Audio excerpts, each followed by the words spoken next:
Microphone check.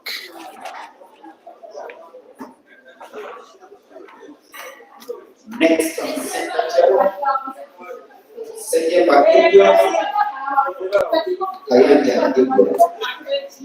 on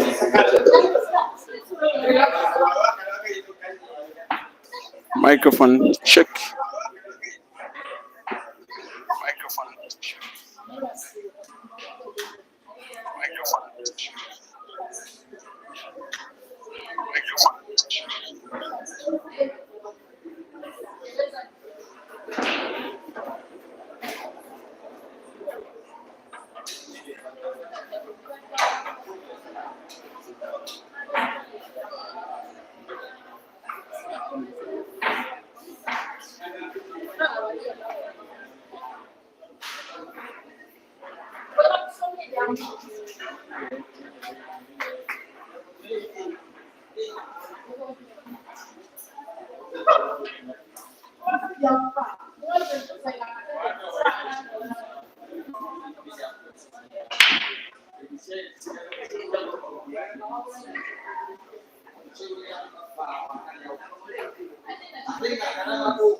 On table one, let's have Nanda Amina playing Chisacha Mari, table one.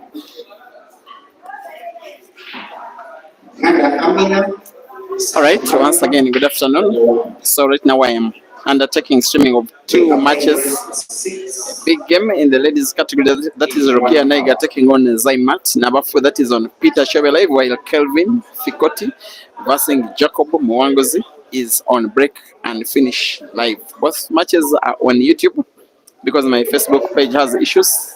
I'm every time keeping on trying to start a live stream on Facebook, and it is simply not working out. It's starting to initiate a live video. So I'm sorry, those of you who are some matches to watching on Facebook, most especially those from the SADC region. Yeah, they are a Facebook pool family. I don't feel good when I don't serve you the way you guys like it, especially those that are supporting Kelvin against Jacob. He is attempting Kelvin to be the only Zambian to reach the quarterfinals of this event, as long as he can knock out this young man called Jacob.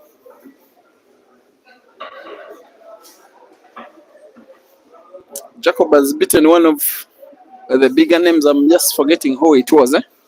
But of course, you don't reach the round of last 16 without going through some hurdles. Yes, he beat the guy that has been ranked. Jacob has beaten the guy that has been ranked number 5 in Uganda. That is Lawrence Sengonge. It ended, if I'm not mistaken, 5-1 in the round of last 32. Quite convincing a victory it was. He's also inspired by his club boss, his leader at club level, that is Donald, the chairman of Upper Volta Pool Club. He's also tournament director of the Pool Association of Uganda. So he's leading him in 2 ways in this competition. It is still 1-0. Zaimatt leading against Rukia, while it is 2-1 as Jacob's inexperience this time comes to the fore as he gifts a frame so cheaply away to Kelvin. In this one, Kelvin is leading 3-1.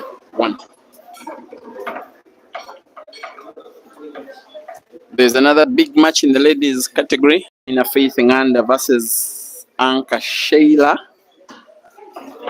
Because I can only afford 2 live streams at the same time, I'll be missing out on that one. But whichever of these matches should end first, then I will be probably streaming that one and maybe one match in the men's category. So it is action, pan action, pan action.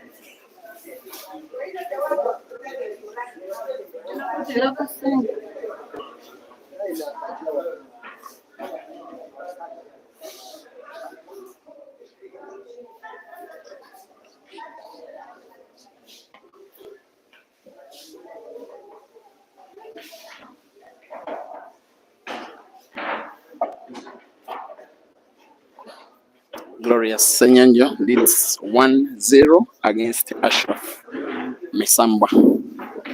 The elder of the sister players, Rukia Nega, has just equalized against Zaimatt. Number for that one is currently 1-1. Then 0-0 between Amina Faith Nganda and Anka Sheila, the national champion ladies category. That one is the repeat. Is a repeat of the car comp final. Another match is ongoing in the ladies category between Rita Nimosima and Brenda Akiroro. I'm not so certain of whatever is transpiring in that one. It is at an extreme table. The one you are watching it peripherally, very peripherally.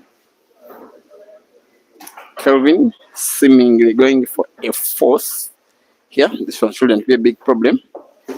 He only permits himself sight of the black, which is exactly what he needed here. Lots of accuracy, but also lots of maturity and good finishing. Kelvin 4 and Jacob 1. Rukia 1, Zaimatt 1.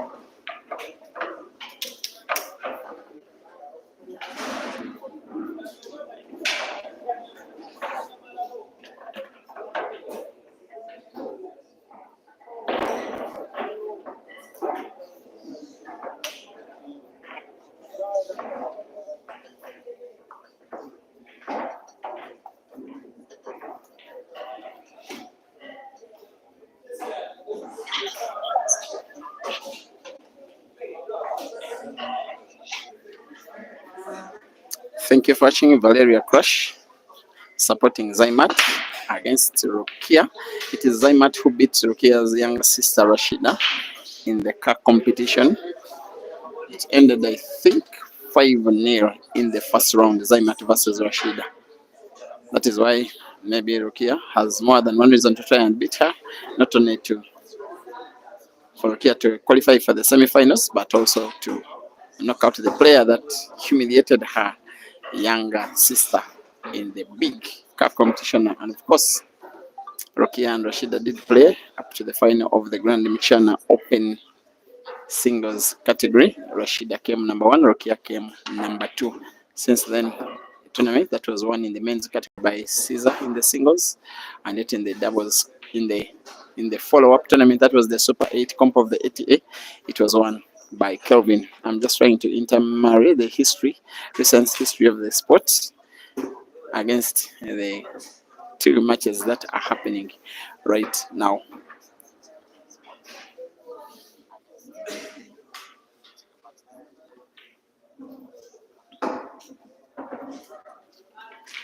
Rukia now leads 2-1, whilst it is 4-1. Kelvin leading against Jacob, still 0-0 between Anka Sheila and Amina Faith Nganda, and yet Gloria Senyanjo leads 1-0 against Ashraf Mesamba. This competition is ending today.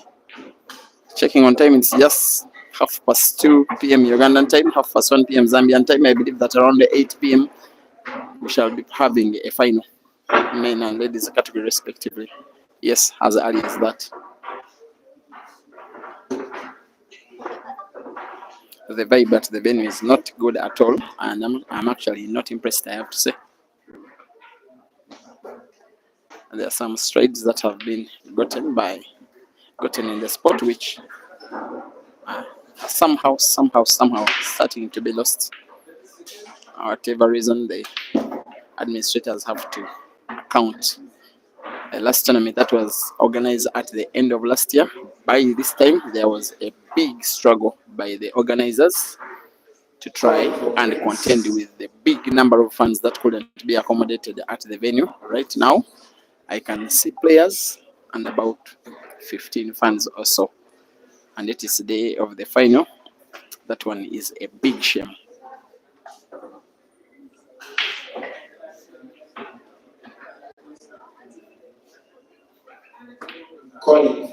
That one is one of the better shots by Kelvin here.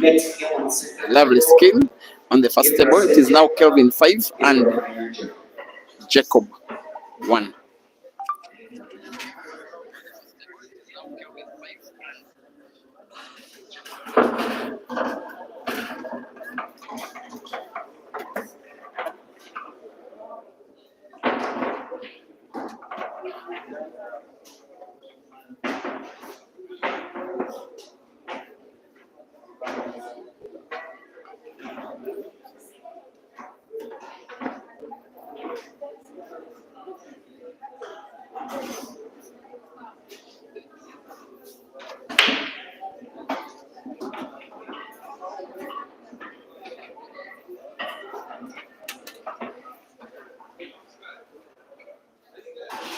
Thank you for watching. Kalaluka Akala is asking about the prize money. It's something I normally tell you. Apart from the car comp, the Ugandan pro tournaments don't have too much prize money that comes with them. The men are taking $600 number 1, then divide that for number 2, then you continue dividing up to by 2 until you get the 5th. The 5th gets the same money as the 6th, 7th, and 8th. Then it is around just under $500 for the lady who wins. Then also prizes up to number 8. Of course, there are ranking points to be won by these players, and Kelvin is already in the ranking points in the Ugandan system, so he will have a ranking position in Uganda next year just as much as Mafia. There are also medals and the trophies for the winners, certificates of participation, things like that. And for a guy like this one, Kelvin, it is very important to shine in an official tournament of the Pool Association of Uganda, especially when you are to call this one the Kelvin Tour of Uganda. Jacob concedes defeat after being outthought, outbattled, outplayed, and well beaten by Kelvin. Of course, the two players are not at all at the same level. Final score: Kelvin Fikoti 6, Jacob Mwanguzi 1. Kelvin into the quarterfinals to take on Joseph Kasozi.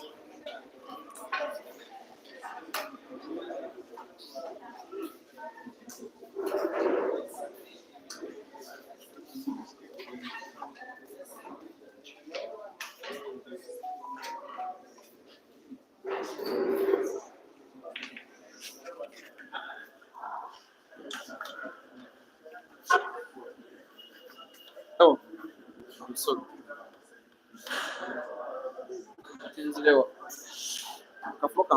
Marcus Rashida, Sharon Kobako, Jacob 3.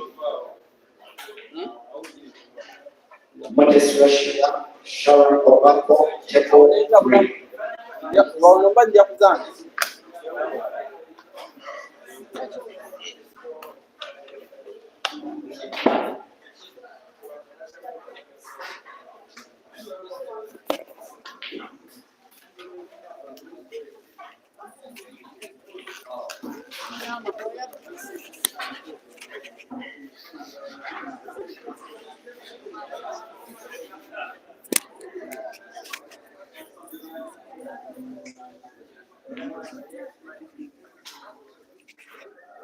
Ah, that guy is quoting everything. Everything.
Sharon Kobako, Rashida Marcus.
We are into the quarterfinals for the ladies category as well as the gents category. Games for the ladies are ongoing. Yes, Rukia is leading Zaimatt 2-1. Brenda Kiro is leading Rita 3-1. Mariam Saja is leading Amina 1-0. Sharon and Montessori still 0-0. Some of the games to watch in the men's last 8. We have Kasozi Joseph taking on Kelvin is center table game. Najib Matogo from College taking for the win between Glorious and Isabua. Ian Castro will take more block game. Abavolta Captura interfere. Whereas Big Brother will make Brazil against the center table is brought by as Rock Spirit affair.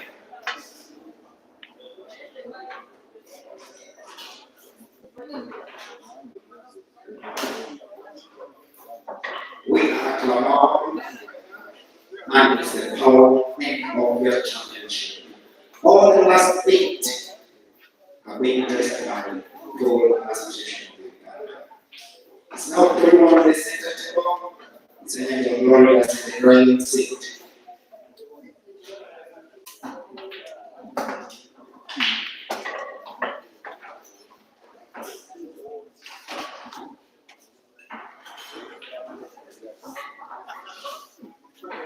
We are fighting for seed points. Will be seed 1, seed 2, have to be next year.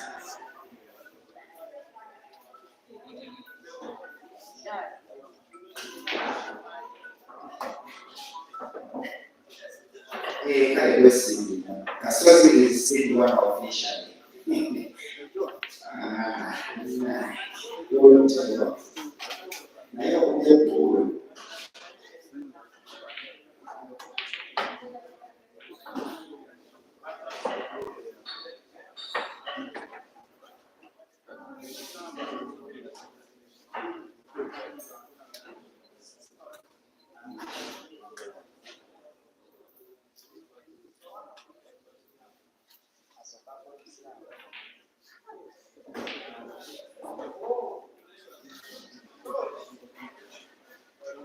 We are climaxing this championship today.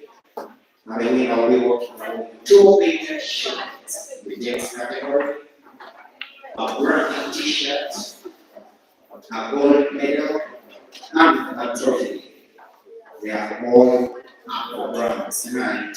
And in the next category, we want to have 1 big 500,000 shirts, a brown t-shirt, a trophy, and a gold medal.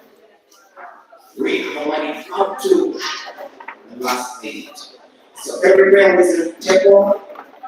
Now, apart from the game between between Glorious and Salwa, about to radio reach, who are manager of Master Temple, the number of number,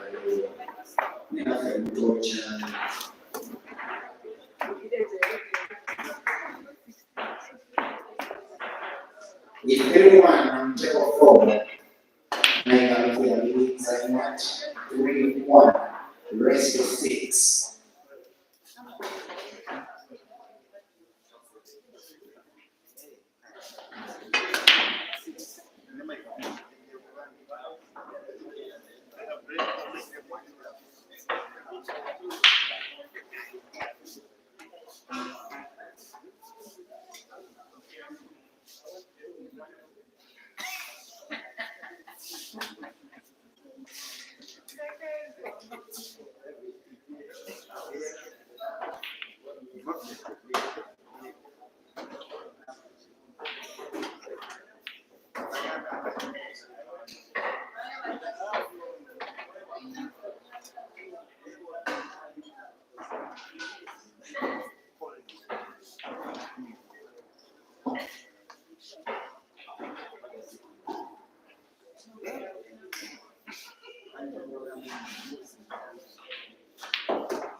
The game is live.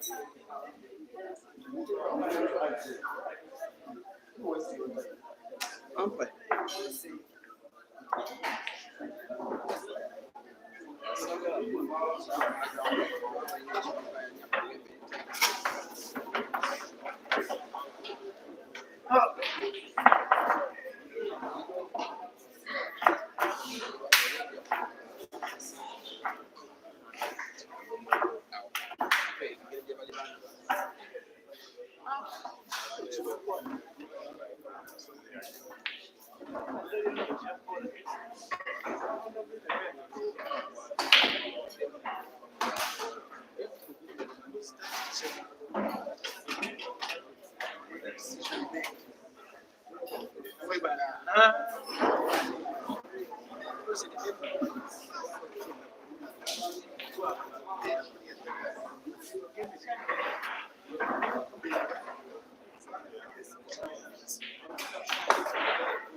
Black noise.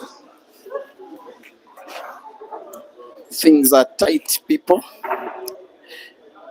Rashida 1 and Sharon 1. Mariam 2. Amina 2. And then yes, Rukia 3 and Zaimatt 4. That one is live on Peter Chobe Live YouTube. It is Amina 2 and Mariam 2 live on Break and Finish Live YouTube.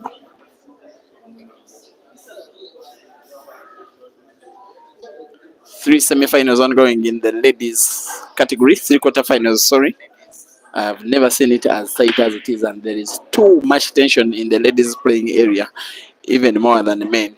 Believe you me, it seems the ladies are fiercely competitive against each other more than men. I like to say one thing I like about ladies playing in Uganda is that I'm getting a chance to stream and commentate some of the games that are amongst some of the best players in the world ladies category. I am 100% sure they are world class.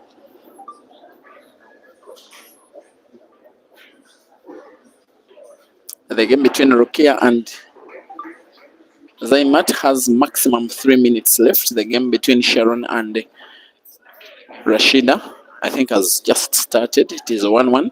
And then the match between Faith and Amina, this one, so far time is not a big issue.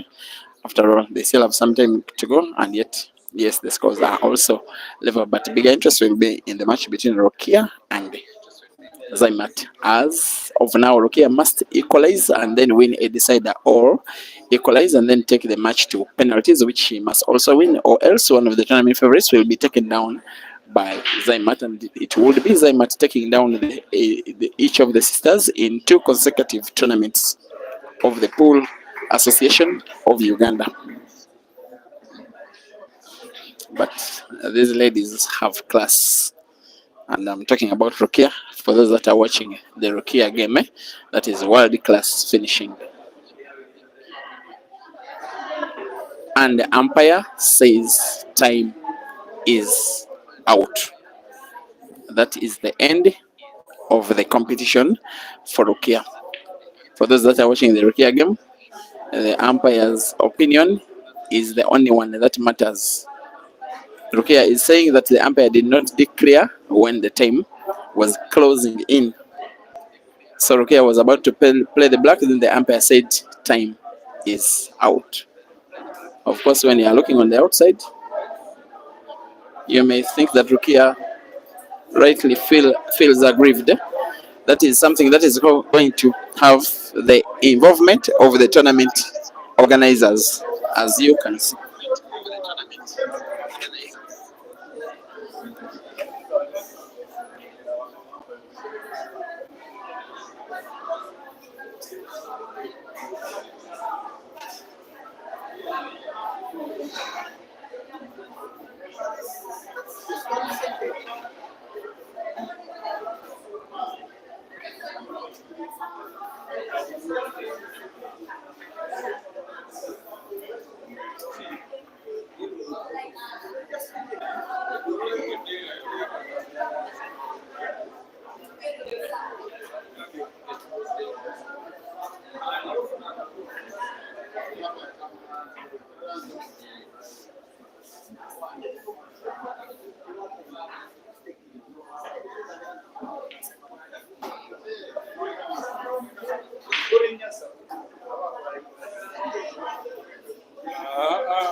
So, guys, we have controversy here, and the umpire is in the limelight. He's called Yusuf Lukwago.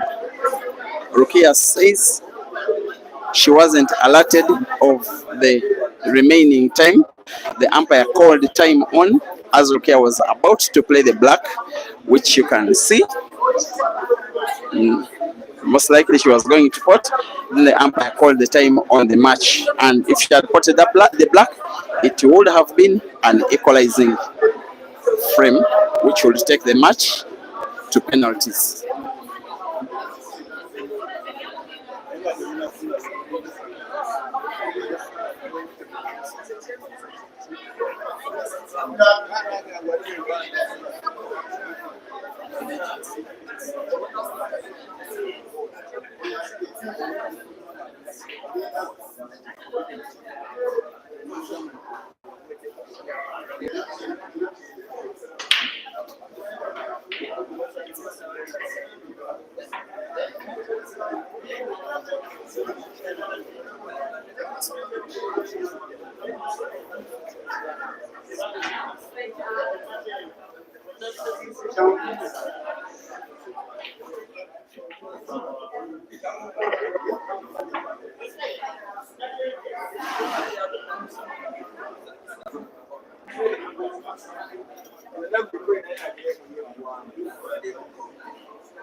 Okay. Ladies and gentlemen, we're still going on with the PAU, the PAU year tournament right here in the bar and restaurant in Amsterdam. All the action that you see, center table is live. Center table is live on Facebook. Center table is live on YouTube. That's all the association we have pages. Only for clients on the technical table. Now, we have experienced some problems and some bit of I don't understand why these things keep happening. But we want to advise in moving forward in a good spirit. Umpires, since the TPs are not showing today or for now, we can pass them. But umpires, we can pass them. Because we usually have 3 hours time to make it. If the tickets are not working, there's no other way. Someone can win under pressure and take away but after I wait for one of the things that people will be looking at. So we have scenarios and situations where someone does not believe to do the wrong thing. Moving forward, in the spirit of Ubuntu, please let's advise, let's get people, let's be more vigilant. Alright, going for Prince right now to go to the technical table. We're going to move forward with the next players. We are going into the last 8. We will advise every single player who has made it to the last 8 to be dressed up in the given t-shirts from our sponsor. There is a white polo shirt that has the PAU championship. So there is now a discussion amongst the officials with the umpire and 2 players that are involved. Most of the talking from the player side is from Rukia. Of course, she's the agri player, Zaimatt. Is now trying to communicate. I don't know what they are communicating between themselves, but there seems to be a discussion. That is the tournament director, Donald, in white, talking to the chairman of the Umpires Guild, that is Prince, as well as Yusuf Lukwa,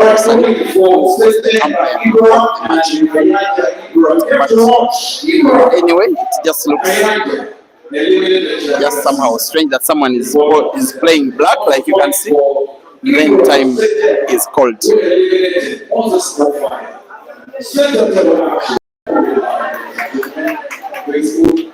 I think the decision of the tournament director. Also reminding you that if you want to find out results and pictures, log on to www.sport.com and go click on tournaments, then you click on how we can find out all the details for what is to come and what is new.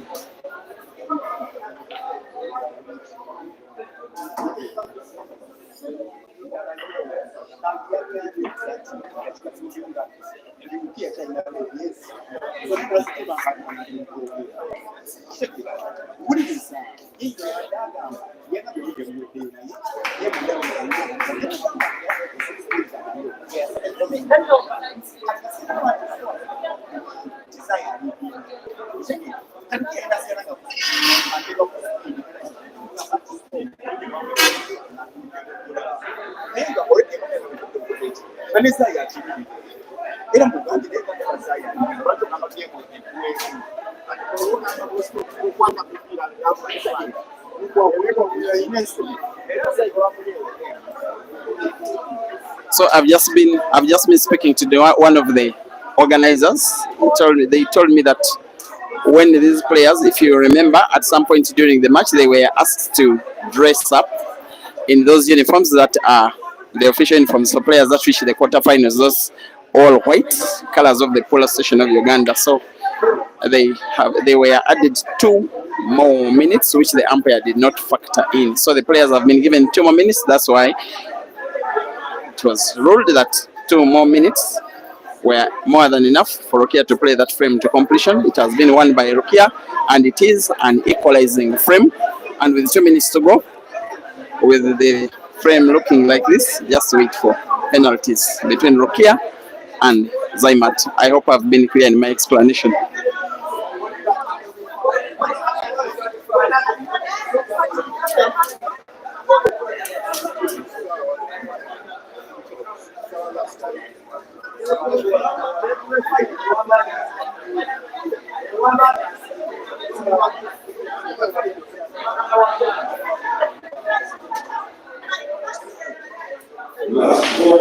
Last ball, center two, Sejera Ibra and Mayanja Ibra.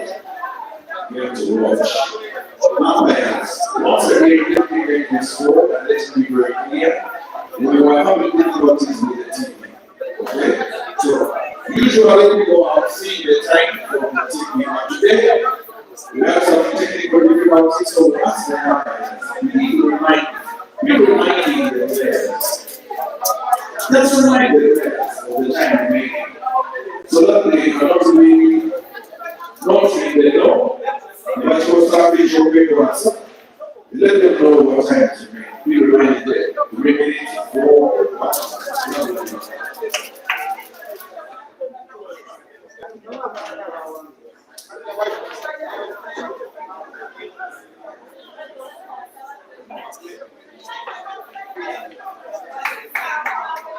A new twist. I've also been advised by the Secretary for Ladies Affairs that the decision of the competitions committee, umpire is communicating something, whatever it is. I think the time is up. That's what I'm thinking, because he has flashed his stopwatch and has called an end to the match.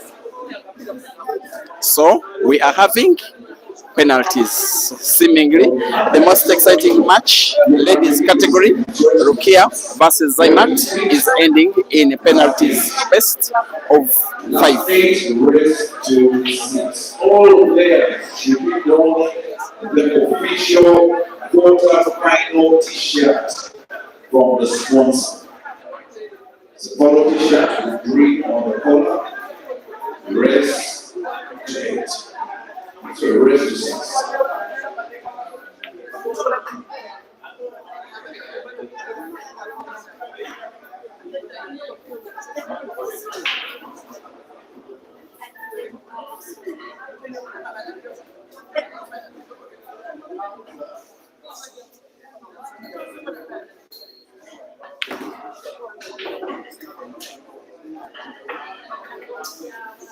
Yeah.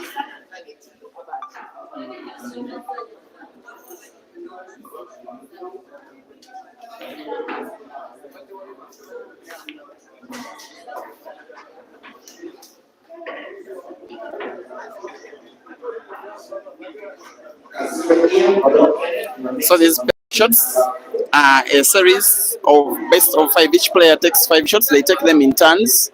They have to lag to determine who takes the first shot, and the player who puts the most times out of 5 is the winner of the match. Simple. But if they are drawing after the end of 5 turns a piece, then they have sudden death. And by sudden death, I'm meaning if you miss, I pot, I go through. If I miss, you pot, you go through in the next 1 turn per player.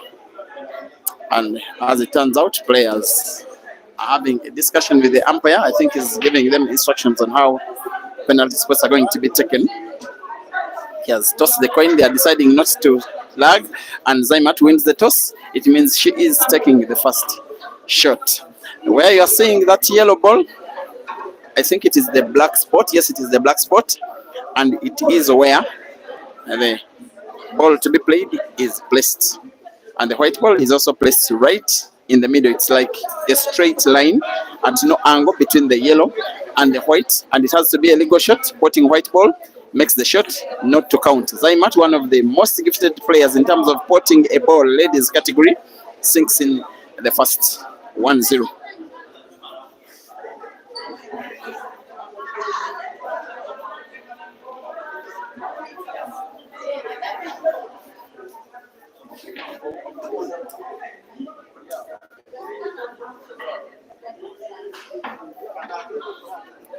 So you can continue following the scores on the scoreboard. Blue for Rukia, 1, red for Zaimatt. Playing to try and equalize. These shots are not easy at all, but Rukia is equal to the task. However, if the white is sunk, then the shot doesn't count. The shot will count. This time Rukia 1 and Zaimatt 1. At the start, they seem to be these ladies playing the penalty spots even better than the men. 1 turn per player, 1 shot per player, 1 goal per player. Remember, in the National Open Championship, the car competition, Rukia's younger sister Rashida was beaten by Zaimatt. This one is a mission of revenge for Rukia. 2 reasons: to try and beat Zaimatt, to pay revenge, but also to knock her out of this competition. Zaimatt misses. It wouldn't have counted anyway when white ball is spotted. If Rukia scores, then it is an equalizer. The winner of this match, if I'm not mistaken, faces Rita Nimosima in the semi-finals.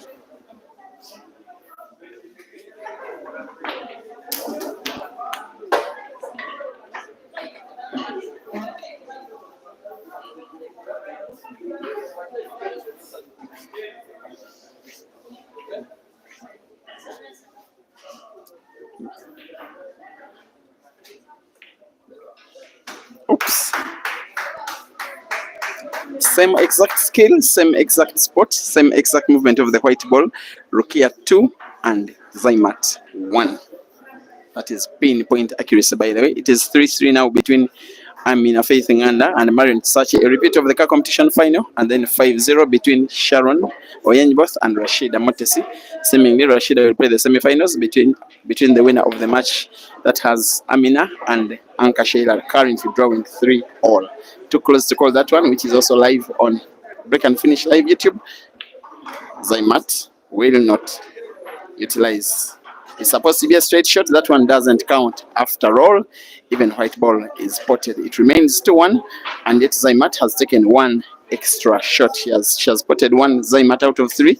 Rukia has spotted 2 out of 2. Now, if Rukia sinks in this one, then Zaimatt will pray that she puts the remaining 2, and Rukia misses the remaining 2 simply to equalize. It is that tight for Zaimatt. A match that is now crawling slowly away from Zaimatt, with Rukia having the psychological advantage she puts. I can personally see no way back for Zaimatt. 3 out of 3, 100% pinpoint accuracy from the 23-year-old Rukia. If Zaimatt misses, that will be it for her. If she puts, then Rukia will also be hoping that she puts the next one, which will be win for Rukia. It is 2 turns to go for each of them. Zaimatt must pot them both, and Rukia misses them both for Zaimatt to equalize and take this to sudden death.